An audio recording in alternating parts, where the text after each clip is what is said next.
Окууну улантасыңбы же кесиптик коллеждерде тапшырасыңбы? Мектепти ийгиликтүү аяктап, өз күчүм менен медициналык билим алгым келет. Азаматсың. Айнур, финалга жакшы келип калдыңбы? Ооба, жакшы келип алдым. Өзүң кыздарың чоңоюп калдыңбы? Ооба, чоңоюп калды. Мадина, чай алып келбейсиңби? Тез кыймылдарың качан үйрөнөсүң?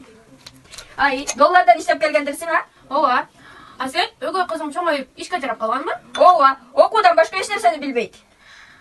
Сен кызыңды мага Москвага жеткизип бер. Иш кылышты өзүм эле өргөтүп алам. Акча сеники болот. Мынча жакшы. Аракет кылып көрөм алдап жөнөткөнү. Айнур подругам бар болсун да, колу ачык.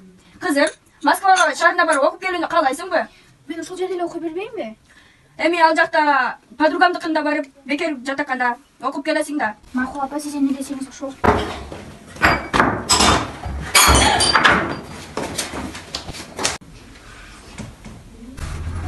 Жакшы иштеп турасызбы?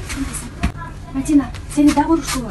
Болду, мен башка чыдап тура албайм. Сен жөнүндө кыргыз элчилигине кабар берем. Мен да башка чыдай албай калдым.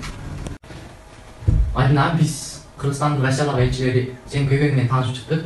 Сага зор зомбулук көрсөткөндөр мыйзам түрүндө жоопко тартылат. Биз сенин Кыргызстанга кайтып окуп билим алышыңа көмөктөшөбүз. Сиздерге чоң рахмат. Билим албасаң карамында калгандай элесиң. Мен жарыкка чыккым келет, элдин арасында жүргүм келет.